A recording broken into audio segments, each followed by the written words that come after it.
मित्रों, आज जिस कहानी का वाचन मैं प्रस्तुत करने जा रहा हूँ उसका कथानक नारी के शोषण पर आधारित है। यूं तो साधारणतया क्रूर पुरुष ही स्त्री को शोषण चक्र में धकेलता है, लेकिन स्वार्थी और हृदयविहीन स्त्रियां भी नारी जाति पर दिल को दहला देने वाला अत्याचार करती हैं। इसी थीम पर एक कहानी प्रस्तुत कर रहा हूँ। कहानी का शीर्षक है कमली। कोई हफ्ते भर से कमली अपने ही पेट से पैदा हुए बच्चे पर लाड़ प्यार लुटाने के लिए तरस रही थी। पहले उसे मैडम के बेडरूम में आने जाने पर कोई पाबंदी नहीं थी।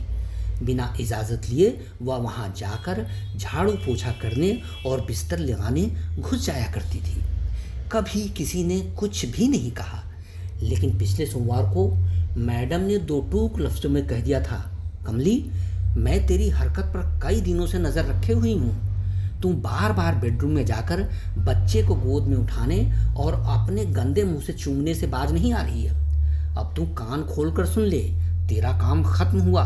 अगर तूने ज़्यादा ची चपड़ की तो अभी तुझे यहाँ से चलता कर दूंगी। कमली को बड़ा कोफ्त हुआ और वह मन महसूस कर आंगन में आ गई।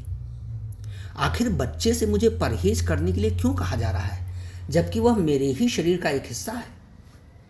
कमली का सारा बदन मैडम के रूखे बर्ताव से सूखा जा रहा था। उसे लगा कि जैसे उसका शरीर एक सूखे पत्ते की तरह अंधड़ तूफान में न जाने कहाँ उड़ा जा रहा है। उसका स्वयं पर से नियंत्रण खत्म होता जा रहा है। उसने सपने में भी नहीं सोचा था कि मैडम का मिजाज इतनी जल्दी बदल जाएगा। उसने वापस मैडम के पास आकर उसके चेहरे पर अपनी नज़रें गड़ा दी। मैडम, भले ही यह बच्चा वादे के मुताबिक आपका हुआ, लेकिन मैंने इसे 9 महीने तक अपनी कोख में सहेजकर अपने खून से सिंचा है। कम से कम मुझे उसको गोद में उठाकर घड़ी 2 घड़ी खिला तो लेने दीजिए। बच्चे पर उसके द्वारा हक जताए जाने से मैडम के चेहरे पर नफरत एक वहशी बाज की तरह फड़फड़ा उठी। बस, बहुत सुन लिया। अब इस बच्चे को आइंदा छूने की जरूरत मत करना, वरना इसका खामियाजा बहुत बुरा होगा। कमली का मुख दुख और आश्चर्य से खुला रह गया। उसकी आंखों से आंसुओं की झड़ी लग गई। वापस सीढ़ियां चढ़कर अपने कमरे में जाते समय उसका गला सूखने लगा। उसे बार बार खुद पर गुस्सा आ रहा था कि उसने ऐसा कोई समझौता किया ही क्यों, जिससे उसने अपने शरीर को तबाह तो किया ही, साथ में वह कलंकित भी हुई। कुल मिलाकर उसने अपना भविष्य चौपट कर दिया है, अपनी जिंदगी में जहर घोल दिया है। ना इधर की रही न उधर की। अब वह ऐसे दोराहे पर खड़ी है जिसका हर रास्ता कुछ दूर जाकर बंद हो जाता है। उसे लगा कि वह तेजी से घूमते हुए चाक पर चकरघिन्नी कर रही है, जिसे निर्दयी कुम्हार अपने कठोर हाथों और सख्त अंगुलियों से दबा दबा कर अपने मुताबिक आकार प्रकार में ढालना चाहता है। जब वह किसी आकर्षक आकृति में ढल जाएगी तो उसे अलाव पर पका दिया जाएगा और फिर कई चटक रंगों में रंगकर किसी हाट बाजार में बेचने के लिए रख दिया जाएगा। वह पानी की बोतल उठाकर सारा पानी एक ही सांस में गटागट पी गई और खिड़की के सहारे झुककर बाहर सड़क पर दौड़ती मोटर गाड़ियों की भीषण धक्कम-पेल पर अपनी नज़रें टिका दी। बेशक उसके मन के भीतर हो रही हलचल उस भीषण धक्कम-पेल से कहीं अधिक बौखलाहट पैदा करने वाली है। उफ! वह तेज चीख उसके मुंह से निकलकर कमरे में जब्त हो गई। उसे साफ दिखाई दे रहा था कि सड़क पार कर रही कोई भिखारिन एक ट्रक की चपेट में आ गई है। उसे अपनी निगाहें उस भिखारिन के लहूलुहान शरीर को किनारे रख रहे लोगों पर जमाए रखना बर्दाश्त नहीं हो सका। उसे लगा कि जैसे उसका सारा शरीर निर्जीव सा होकर इतना भारी हो गया है कि उसे आसानी से उठाया नहीं जा सकता है। वह बड़ी मुश्किल से अपने शरीर को ढोते हुए चारपाई पर बैठ पाई, लेकिन तभी मैडम की तीक्ष्ण आवाज ने उसके रक्त प्रवाह को कई गुना बढ़ा दिया। कमली, ओ कमली, कहाँ मर गई तू? कमली को एहसास हुआ कि मैडम का तेवर अपने पुराने अंदाज में आ चुका है। वह उसके घड़ियाली घड़ियाली आंसू को याद कर अपना सिर पीटने लगी कि उसने क्यों उस पर इतना ज्यादा यकीन किया। कोई 2 साल पहले इस घर में बतौर नौकरानी काम काज शुरू किया था। वह यह याद कर चिढ़ गई कि किस तरह उसने कोई 2 वर्ष पहले अपने गांव से भागकर इस घर में पनाह लिया था। उसकी अपनी सगी माँ ने उसे 300 रुपये थमाते हुए एक बस में बैठा दिया था। जा बेटी जा, तुझे तेरे लंपट सौतेले बाप से बचाने का बस यही एक रास्ता बचा हुआ है। ईश्वर तेरा भला करे। उसने बस की सीट पर बैठे बैठे खिड़की से अपनी माँ को बेहद कातर दृष्टि से देखा था। वह अपनी माँ पर से नजरें बड़ी मुश्किल से हटा सकी थी। वह सड़क के किनारे एक पत्थर पर झुककर सिर पीटते हुए फटे बांस की तरह घों घों रो रही थी। उसे अच्छी तरह याद है कि जब वह कोई 12 साल की थी, जबकि उसे दुनियादारी का ज्ञान होने लगा था, तो उसकी माँ कितने सुरीले सुर में लोरियां गुनगुनाया करती थी। लेकिन उसके पिता की अकाल मौत के बाद उसकी माँ किस तरह बिरजू के प्रेम जाल में उलझती चली गई थी, और एक दिन उसने शिवालय में जाकर उसके साथ शिवलिंग के फेरे लेते हुए एक नई जिंदगी की शुरुआत की आस पालने लगी थी। कमली यानी कमलेश्वरी, हाँ यही नाम रखा था उसके पिता ने, जिन्हें इस बात का कोई पूर्वाभास नहीं था कि वह कुछ ही दिनों में अपनी लाडली को इस बेरहम दुनिया के रहमो करम पर बेसहारा छोड़ देगा और अपनी पत्नी यानी उसकी माँ को किसी दूसरे मर्द की तलाश में दर दर भटकना पड़ेगा। आखिर कुल 35 वर्ष की वीना यानी कमली की माँ को पहाड़ जैसी जिंदगी काटने के लिए कुछ तो करना ही था। अकेली, वह भी जवान औरत, तो ऐसी मीठी आग की तरह होती है जिसके ताप से हर कोई अपना जिस्म सीखना चाहता है। ऐसे में उसे खुद को महफूज रखने के लिए किसी पुरुष के बस एक इशारे की ज़रूरत थी, और बिरजू की ओर से इशारा मिलते ही वह उसके पीछे बावली सी डोलने लगी थी। किंतु कमली को यह सब अच्छा नहीं लग रहा था। उसे अपने सौतेले बाप का चाल चलन बिल्कुल रास नहीं आ रहा था। उसका यह शुभा पक्का होता जा रहा था कि उसके सौतेले पिता की नीयत उसके पास आकर खराब हो जाती है। भला बेटी से भले ही सगी न हो, इस तरह पेश आना अच्छा लगता है क्या? वह तो धर्म पुराण समाज सभी का छीछालेदर करने पर तुला रहता था। उसने अपनी माँ से शिकायत की तो उसने उसकी अनसुनी कर दी, जैसे कि उसकी समझ में कुछ भी ना आया हो। कोई 4 साल भी मुश्किल से नहीं गुजरे होंगे कि कमली का नाक में दम हो गया। उस मनहूस भोर को याद कर वह बेतहाशा कांप उठती है, जबकि वह अपनी माँ और सौतेले पिता के साथ रात से ही बिस्तर में गहरी नींद में खर्राटे भर रही थी। माँ तो पौ फटने से पहले ही नहा धोकर मंदिर जल चढ़ाने निकल गई थी। अचानक उसकी नींद बाज के निशाने पर अपनी जान को तरसती गौरैया की तरह फुर्र हो गई, क्योंकि उस पर बाजू की जबरदस्त जकड़ इस कदर बढ़ती जा रही थी कि पहले तो उसने सोचा कि वह गलती से अपने पिता के भारी भरकम शरीर के नीचे आ गई है, लेकिन अगले ही क्षण उसे पूरा यकीन हो गया कि बिरजू उसके साथ कोई नागवार हरकत करने जा रहा है। बड़े जद्दोजहद के बाद वह उसके चंगुल से मुक्त होकर पलंग से कूदती फांदती बाहर दालान में दरवाजे के कोने से जा टकराई थी। जब वो घिघियाकर अपनी चोट सहला रही थी कि तभी मंदिर से उसकी माँ लौट चुकी थी। उसने उसे अपनी बाहों की बैसाखी से उठा लिया। अरे क्या हुआ कमलेश्वरी बेटा? उसने जैसे ही उसका माथा चूमा, उसने दहाड़ मारकर अपने फटे कपड़े की ओर इशारा किया, अपना चेहरा उसकी आंचल में छिपा लिया।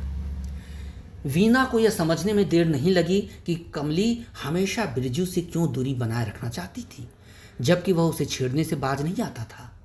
जब वीना ने अंदर जाकर बिरजू को सवालों से घेरना चाहा तो वह उससे कतराकर झटपट बाथरूम में घुस गया।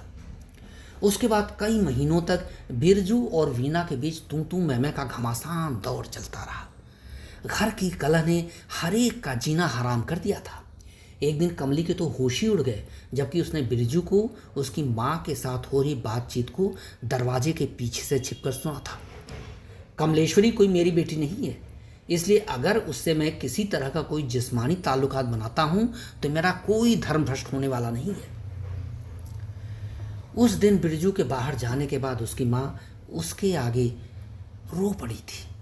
कमली बेटा, बिरजू से ब्याह करने की सज़ा मैं तुम्हें भुगतने नहीं दूंगी। मैं ऐसा समझौता कभी नहीं कर सकती कि माँ बेटी एक ही मर्द की पत्नियां बने। अगर ऐसा हुआ तो मैं खुदकुशी कर लूंगी। कमली ने अपना हाथ उसके मुंह पर रख दिया। शुभ शुभ बोलो माँ। जब इतना बड़ा अशुभ इस घर में होने जा रहा है तो शुभ शुभ क्या बोलूं? उसकी सीलन खाई आवाज में गहरा विषाद घुला हुआ था। उस दिन शाम को कमली ने कॉलेज से वापस आकर जैसे ही बरामदे में कदम रखा, उसने अपनी माँ को वहाँ एक तैयार शुदा बैग के साथ उसका बेसब्री से इंतजार करते हुए पाया। उसे लगा कि माँ कहीं अपने किसी रिश्तेदार के पास अविलंब जाने से पहले उससे मिलकर कुछ जरूरी बातें करना चाहती है। लिहाजा इसके पहले कि उसकी माँ कुछ कहती, वह तपाक से बोल उठी, यह क्या माँ, तुम कहीं जा रही हो? मैं नहीं जा रही, तुम जा रही हो। माँ के चेहरे पर दृढ़ निश्चय का भाव साफ तैर रहा था। लेकिन कहाँ? वह अनिश्चय के भंवर में डूब उतरा रही थी। कहीं भी? मैं नहीं जानती। मैंने तेरे कुछ कपड़े लत्ते, कापी किताब और मैट्रिक और इंटर के दस्तावेज इस बैग में रख दिए हैं। तू अभी यहाँ से सुरक्षित निकल जा। मैं नहीं जानती शहर में तेरा कहाँ और कैसे बंदोबस्त होगा। उसने बड़ी मुश्किल से अपने आंसुओं को रोके रखा ताकि उसकी ममता उसकी कमजोरी बनकर कमली को नरक में ले जाने की वजह न बन जाए। अगर वह इस घर में कुछ और दिन रुक गई तो वह वहशी बिरजू से नहीं बच पाएगी। इसलिए वह उसे वहीं से खींचती हुई सड़क पर एकदम भागती हुई आ गई थी। और जैसे ही एक बस आकर वहाँ रुकी, उसने उसे जबरन उसमें चढ़ा दिया, उसके हाथ में कुछ रुपए पकड़ाते हुए। कमली अपनी माँ से कई सवाल पूछना चाहती थी, लेकिन वो तो जल्दबाजी में यह भी नहीं कह सकी कि माँ, मेरा क्या होगा यह तो मैं नहीं जानती, लेकिन मुझे तेरा अंजाम अच्छी तरह पता है। बिरजू कुछ ही दिनों में तुम्हें पुरानी फटी चिट्ठी चड्ढी बनियान की तरह किसी कूड़ेदान में निपटा देगा। उसे अपनी माँ पर बेहद गुस्सा आ रहा था। आखिर हम दोनों साथ होते तो दुख दर्द मिल बांट कर भोग लेते। कोई 1.5 घंटे तक दुश्चिंताओं के झंझावात में पटखनी खाने के बाद जब वह होश में आई तो उसका ध्यान इस सच की ओर गया कि अब उसे इस निष्ठुर दुनिया का सामना अकेले ही करना है। उसने बस को शहर की किसी भीड़ भाड़ वाले इलाके से गुजरते हुए पाया और जैसे ही एक रेड लाइट पर बस रुकी, वह वहाँ उतर गई। वह वहाँ से खिन्न मन निरुद्देश्य चलते चलते एक पार्क में आ गई। बस से उतरने के बाद मन में गोते लगाते हुए वह खोई खोई पता नहीं कितनी दूर आ गई थी। उसे इसका कोई अंदाजा नहीं रहा, पर उसका सारा बदन थक कर चूर हो गया था और सिर दर्द से फटा जा रहा था। शायद कुछ देर से कुछ भी न खाने पीने के कारण वह ज़्यादा ही नर्वस होती जा रही थी। उसने पार्क के चारों ओर अपनी नज़रें दौड़ाई, फिर कंधे से अपना बैग नीचे रखकर बदन की अकड़न को अंगड़ाई लेकर दूर किया और वहीं घास पर धम्म से एक गठरी की तरह उकड़ू बैठ गई। उसकी इस हरकत पर दाईं ओर बैठे कुछ लौंडे चुटकियां ले लेकर हंसते हुए फफ्तियां कस रहे थे। वह एकदम सकपका गई, लेकिन उसने बाईं ओर कुछ बुजुर्ग व्यक्तियों को देख राहत की लंबी सांस ली। तभी उसने अचानक गौर किया कि सूरज पश्चिम की ओर तेजी से छिपता जा रहा है और उसकी लाल पीली किरणों पर काले बादलों का काफिला छाता चला जा रहा है। वह कांप उठी। बाप रे, अंधेरे में मैं कहाँ जाऊंगी? वह बड़ी तकलीफ से अंदर सांस लेकर खुद को चैतन्य बनाने की चेष्टा कर रही थी। निसंदेह उसका जोश ठंडा पड़ता जा रहा था। उसे यह भी एहसास नहीं हो पा रहा था कि उसके दिल की धक धक चल रही है या नहीं। उसने पल भर को दाईं ओर नजर दौड़ाई। शरारती लौंडे खिसक कर और पास आ गए थे, जबकि बाईं ओर बैठे 5 बुजुर्गों में से 3 जा चुके थे और बाकी 2 भी उसकी ओर टकटकी लगाए हुए लगातार उसे देखते जा रहे थे। उसे लगा कि ये बुजुर्ग भी कुछ देर में कहीं चले जाएंगे, फिर उसका क्या होगा? ये लौंडे तो। उसने लौंडों के चेहरों को बारी बारी से देखा। उसे हैरत हो रहा था कि हर एक के चेहरे पर बिरजू का अक्स क्यों दिखाई दे रहा है। उसके रोए भय से सिहर कर खड़े हो गए। उसके दिमाग में सुबह के अखबार की मोटी हेडलाइन कौंध गई, रास्ता भटकी युवती का सामूहिक। उसे यह सोचकर ताज्जुब हो रहा था कि अभी तो उसका बलात्कार हुआ ही नहीं, फिर यह खबर पहले ही कैसे छप गई? वह उस खबर में बताई गई हर बात से स्वयं को जोड़कर आतंकित हुई जा रही थी। उसे लगा कि यह अंधेरा रात के पसरने के कारण नहीं, बल्कि किसी अज्ञात बीहड़ जंगल में किसी अंधी गुफा में भटक जाने के कारण चारों ओर फैलता जा रहा है। सहसा उसकी तंद्रा टूट गई, जैसे कि उसके सिर पर किसी ने गर्म हथौड़ा मार दिया हो। तुम यहां रास्ता भटक गई हो या? एक बुजुर्ग ने उसके पास आकर यह सवाल किया। चारों लौंडे भी चौड़े होकर उसके पास आ गए और उसे घेरते हुए खड़े हो गए। तब एक दूसरा बुजुर्ग भी वहां आ धमका था, एक निहायत भद्दी मुस्कान के साथ, जो उसकी सफ़ेद मूछों के नीचे चेहरे पर उभरी रेखाओं से साफ झलक रही थी। उसने अपने पपड़ाए होठ पर जीभ निचोड़ते हुए अपनी शरारती आंखें मिचमिचाई। कोई बात नहीं, रास्ता भूल गई हो तो क्या हुआ? आज रात तुम मेरे यहाँ ठहर जाओ, कल सुबह खुद मैं तुम्हें अपनी गाड़ी से कहीं छोड़ आऊँगा, जहाँ कहोगी वहाँ छोड़ आऊँगा। उसकी बात पर लौंडे हिहियाते हुए बड़ी बेशर्मी से हंस पड़ी। कमली को लगा कि जैसे हजारों बिच्छुओं ने एक साथ उसे डंक मार दिया हो। उसने अपने सीने पर हाथ रखा। बेशक उसका दिल धड़क रहा था, वह भी बड़ी तेजी से। वह उछलती हुई उठ खड़ी हुई और लगभग चीखती हुई अपने बैग को कंधे पर लटकाने लगी। तुम सभी बड़े बदतमीज हो, मैं इसी कॉलोनी में रहती हूँ, उधर देखो वो मेरा घर है। उसने पार्क से बाहर बिजली की रोशनी में चमक रहे एक बड़े से घर की ओर इशारा किया। चूंकि वह उनसे बुरी तरह घिरी हुई थी और उनकी आंखें विष बुझे चाकुओं की तरह उसके बदन में चुभ रही थी, इसलिए वह उन्हें यह एहसास दिलाने के लिए कि वह सच कह रही है, लंबे लंबे डग भरते हुए पार्क से बाहर आ गई और उसी घर का गेट खोलकर अंदर घुसने लगी, पर ठिठक गई। अरे रे रे, कौन हो तुम और क्या काम है? सामने उस घर की मालकिन ने उसका रास्ता जाम कर दिया। वो कुछ आदमी मेरा पीछा कर रहे हैं। उसने अंगुली से पार की ओर इशारा किया, जहां कोई भी नजर नहीं आ रहा था। तुम्हें कहाँ जाना है? महिला ने उसके बैग को ध्यान से देखा। कहीं नहीं, हाँ यहीं कहीं, वह हकला कर रह गई। महिला को विश्वास हो गया कि वह घर से भागी हुई कोई लड़की है। उसने उसके उभरे हुए उरोज को घूर कर देखा। उसके चेहरे पर अपनी आंखें गड़ा थी। अच्छा, मैं समझी, तुम गांव से काम ढूंढने शहर आई हो। तुम्हारे जैसी कई लड़कियां काम काज के फिराक में मोहल्ले भर घूमती फिरती हैं। जी, हाँ मैडम, मैं काम की तलाश में ही इधर का चक्कर लगा रही हूँ। चौका बर्तन रसोई झाड़ा पोछा सब करती हूँ। पता नहीं कमली का दिमाग कैसे इतना चल गया कि उसकी जुबान से ऐसी बातें अपने आप ही फूट पड़ी। कुछ पढ़ी लिखी भी हो? महिला ने उसके पहनावे और बातचीत से उसकी औकात का अंदाज़ा लगाया। वह संकोच में डूब गई। फिर उसने अपना अंगूठा दिखा दिया।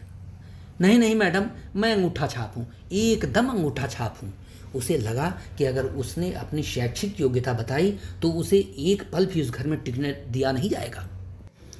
कुछ देर और बातें करने के बाद जब उस महिला को यकीन हो गया कि वह लड़की सचमुच ज़रूरतमंद है, तो वह उसे घर के अंदर ले गई। घर में घूम घूम कर उसने उसे सारा कामकाज समझाया और फिर बरामदे में कुर्सी पर बैठते हुए उसके सामने हिदायतों का पुलिंदा खोल दिया।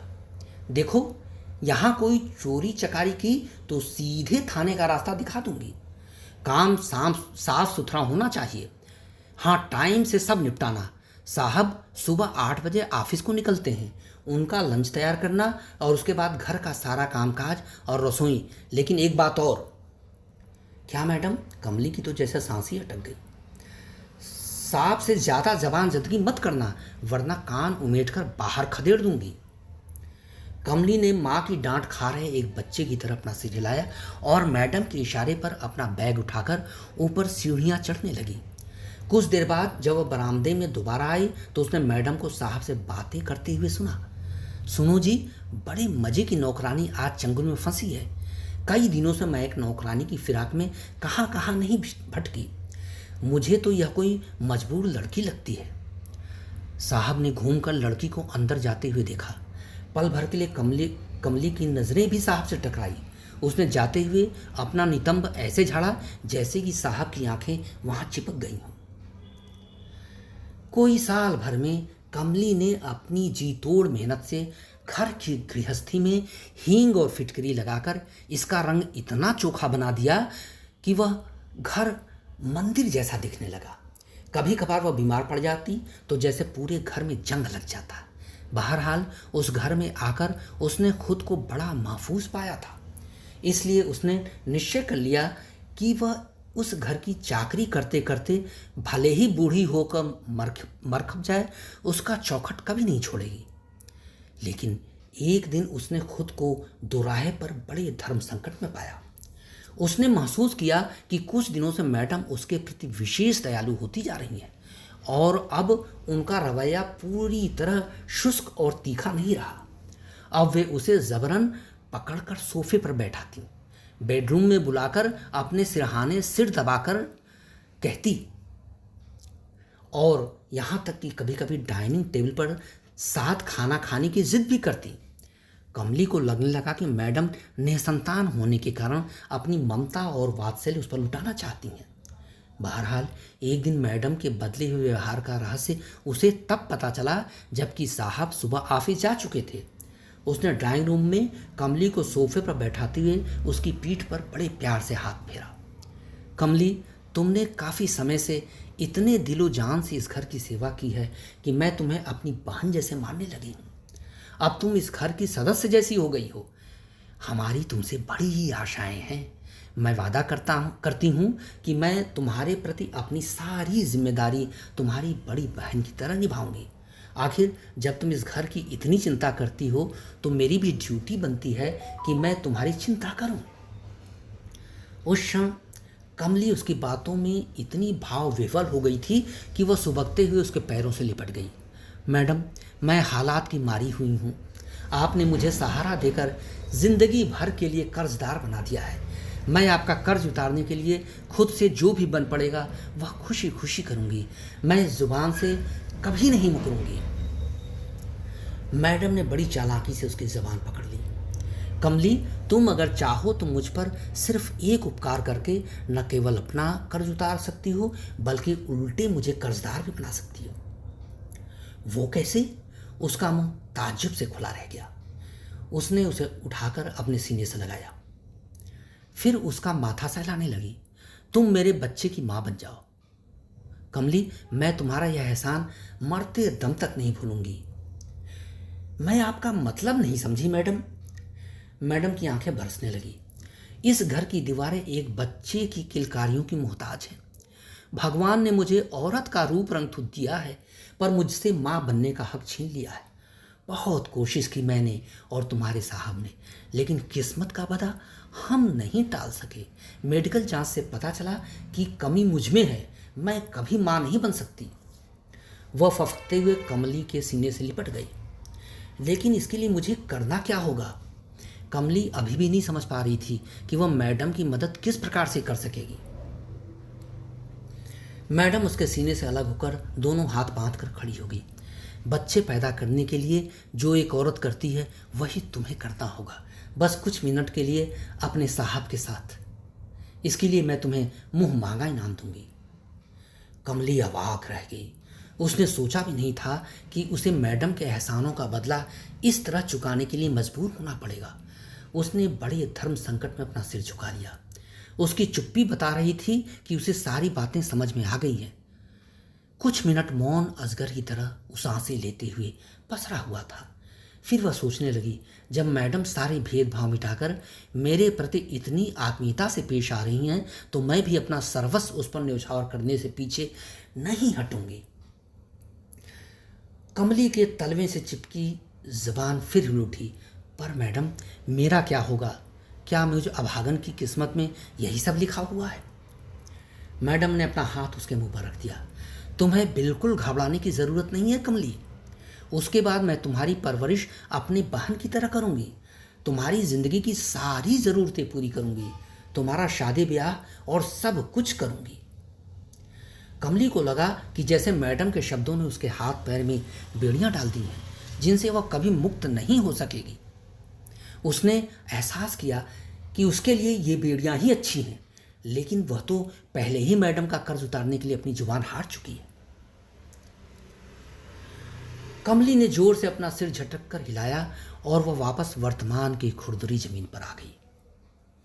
इसके पहले कि वह मैडम की कर्कश पुकार सुनती, कमली, ओ हरामजादी, कहाँ मर गई है तू? बार बार सुनने के बाद वह सीढ़ियां उतरकर उसके पास पहुंची। मैडम उसके सामने ऐसे आधम की जैसे कि आसमान से बिजली टूट पड़ी हो। वह अपनी मुट्ठी में बंद दुपट्टा उसके चेहरे पर मारती हुए चीख उठी, यह क्या, अपना गंदा दुपट्टा मेरे बच्चे पर डाल रखा है? जी जी, वो बच्चे के मुंह पर मक्खियां भनभना रही थी, इसीलिए मैंने अपने दुपट्टे से बच्चे को ढक रखा था। वह सलीके से हकला भी नहीं पा रही थी। पर गुस्से में मैडम बेकाबू हो गई थी। उसने आगे बढ़कर एक झन्नाटेदार तमाचा कमली के मुंह पर रसीद कर दिया। कमली तो तमाचा खाकर जड़वत हो गई। मैडम लगातार चीखती जा रही थी, हरामजादी, एहसान फरोश, नापदान का कीड़ा। और फिर वह उसके सारे कपड़े और सामान असबाब बालकनी से नीचे फेंकने लगी। कमली कुछ भी समझ नहीं पा रही थी, लेकिन मैडम के सख्त बर्ताव से यह साबित हो चुका था कि मैडम उससे ये किन प्रकारों छुटकारा पाना चाहती है। आखिरकार उसने भी यह तय कर लिया कि अब उसे इस घर में पल भर भी नहीं टिकना है। उसने नीचे आकर अपने सारे बिखरे कपड़े लत्ते इकट्ठे किए और उनकी एक गठरी बनाई। कुछ देर वह गठरी पर सिर रखकर बिलखती रही। फिर वह अचानक गठरी को कंधे पर डालकर गेट की ओर बढ़ने लगी। उसने एक बार फिर सिर घुमाकर मैडम की ओर देखा कि शायद जाते जाते वह उसे रोक ले या यह कहने लगे कि कमली, अभी इस घर को तेरी बहुत ज़रूरत है। बच्चे को पालने की जिम्मेदारी भी तेरी ही है। इसे स्तनपान कौन कराएगा? पर वह तो लगातार घुर्राए जा रही थी। Get out you prostitute. कमली सामने पार्क में उसी स्थान पर गठरी रखकर कुछ देर सुस्ताने बैठ गई जहां पर वह कोई 2 साल पहले आकर बैठी थी। उसके कान में मैडम की निर्मम आवाज़ अभी भी उसे अंदर तक झकझोर रही थी। उसने अपने मन को टटोला। उस दिन भी उसकी मना स्थिति कुछ कुछ आज जैसी ही थी। उस दिन वह कुछ वहशी मर्दों से छुटकारा पाना चाह रही थी, जबकि आज कुछ कुत्ते उसे और उसकी गठरी को बार बार सूंघ रहे हैं। वह फुसफुसाने लगी, अब मुझे आदमी नहीं कुत्ते ही पूछेंगे। औरत मिट्टी की ऐसी हांडी होती है जो केवल एक बार ही आग पर चढ़ती है। आज उसे अपनी माँ बहुत याद आ रही है। वह सिसक उठी, मुझे अपनी माँ के पास जाना है। काश मैं आखिरी बार अपने बच्चे का मुंह देख लेती। उसने पल भर के लिए मैडम के घर की ओर टकटकी लगाकर देखा। मैडम गेट पर किसी औरत से बातें कर रही थी। बेशक वह कोई काम वाली होगी। कमली के जी में आया कि वह अभी जाकर उस औरत को बता दे कि उस घर में काम करने का अर्थ है अपनी आबरू को गिरवी रखना। शायद मैडम दूसरी संतान की इच्छा इसी औरत से पूरी करे। उसने औरत को बड़ी हमदर्दी से देखा। पल भर को वह हैरत में पड़ गई। उसने औरत को बड़े ध्यान से देखा। वह लगभग चीख उठी, अरे यह तो मेरी माँ है। तो क्या माँ भी बिरजू की यातनाओं से छुटकारा पाने के लिए यहाँ आ गई? वह उठकर दौड़ पड़ी, माँ माँ, लेकिन तब तक औरत अंदर जा चुकी थी और मैडम ने भीतर से गेट बंद कर लिया था। मित्रों, यह कहानी आपको कैसी लगी? अगर अच्छी लगी हो तो इसे सब्सक्राइब अवश्य कीजिएगा, लाइक भी कीजिएगा और अपनी बहुमूल्य टिप्पणी भी दीजिएगा। धन्यवाद।